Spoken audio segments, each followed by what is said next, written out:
ബംഗാളിലെ മാൾഡ ഗസ്റ്റ് ഹൌസിൽ രാഹുൽ ഗാന്ധിക്ക് ഉച്ചഭക്ഷണം കഴിക്കാനുള്ള അനുമതി നിഷേധിച്ച് മമതാ സർക്കാർ. ജില്ലാ കോൺഗ്രസ് നൽകിയ അപേക്ഷ മമതാ സർക്കാർ തള്ളുകയായിരുന്നു. വിശദാംശങ്ങളുമായി ഇപ്പോൾ സിബി ചേരുന്നുണ്ട്. സിബി, എന്ത് കാരണം ചൂണ്ടിക്കാട്ടിയാണ് ഇത്തരത്തിൽ മമതാ സർക്കാർ ജില്ലാ കോൺഗ്രസ് നൽകിയ ഒരു അപേക്ഷ തള്ളിയത്?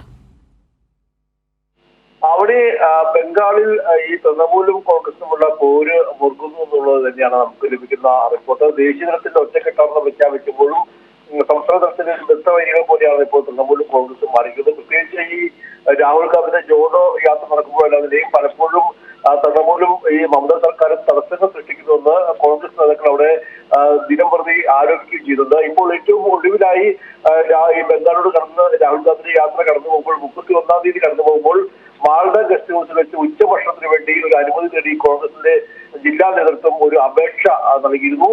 ഈ അപേക്ഷ മമതാ സർക്കാർ തള്ളി എന്നതാണ് ഇപ്പോൾ ലഭിക്കുന്ന വിവരം. അതായത് അന്നേ ദിവസം മമതാ ബാനർജി അവിടെ എത്തുന്നതാണ് ഈ അനുമതി രക്ഷിക്കാൻ കാരണമെന്നും ഇവർ പറയുന്നുണ്ട്. എന്തായാലും ഈ ഇത്തരത്തിലൊരു നീക്കം ഇതിനെതിരെ കോൺഗ്രസ് രംഗത്തെത്തുന്നത് മാത്രമല്ല ഈ ജോഡോ യാത്രയ്ക്ക് സംസ്ഥാനത്ത് ലഭിക്കുന്ന വലിയ സ്വീകാര്യതയാണ് ഈ ഒരു തടസ്സമുണ്ടാക്കാൻ കാരണമെന്നാണ് ഇപ്പോൾ ജയറാം രമേശ് പ്രതികരിച്ചിരിക്കുന്നത്. മാത്രമല്ല സിലിഗുരിയിൽ ജോഡോ യാത്രയുടെ ചില പോസ്റ്ററുകൾ തൃണമൂൽ പ്രവർത്തകർ നശിപ്പിക്കുന്നതായും അദ്ദേഹം പറയുകയും ചെയ്യുന്നു. നേരത്തെ ഈ ന്യായത്തിന്റെ ഭാഗമായി പൊതുയോഗം സംഘടിപ്പിക്കുന്നതിന് അനുമതി ലഭിക്കുന്നതെന്ന് ബംഗാളിലെ തന്നെ PCC അധ്യക്ഷനായ അധിർ രഞ്ജൻ ചൗധരിയും നേരത്തെ ആരോപിച്ചിരുന്നു. എന്തായാലും ഈ ജോഡോ യാത്രയുമായി ബന്ധപ്പെട്ട് തുടക്കം മുതൽ തന്നെ ബംഗാളിൽ പ്രവേശിക്കുമ്പോൾ തന്നെ ഈ മമതാ ബാനർജിയെ ക്ഷണിച്ചില്ല എന്നതിനെയും ചില അതിർത്തികൾ പുറത്തു വന്നിരുന്നു. പിന്നീട് മമതയെ ക്ഷണിച്ചതായി കോൺഗ്രസ് നേതൃത്വം വ്യക്തമാക്കുകയും ചെയ്തു. പക്ഷെ ഇതുവരെയും ഇന്ത്യ മുന്നണിയുടെ ഭാഗമായ മമത ഈ ന്യായ യാത്രാ വേദിയിൽ എത്തിയിട്ടില്ല എന്നതും പ്രത്യേക ശ്രദ്ധേയമാണ്. മാത്രമല്ല രാഹുൽ ഗാന്ധിയുമായി ഇതുവരെ കൂടിക്കാഴ്ച നടത്തിയിട്ടുമില്ല. ഇതിനിടയിലാണ് ഇപ്പോൾ വീണ്ടും ഈ ഒരു സംഭവം പുറത്തു വരുന്നതിലും ഇന്നിപ്പോൾ ബീഹാറിലാണ് ന്യായയാത്രാ പര്യടനം തുടരുന്നത്.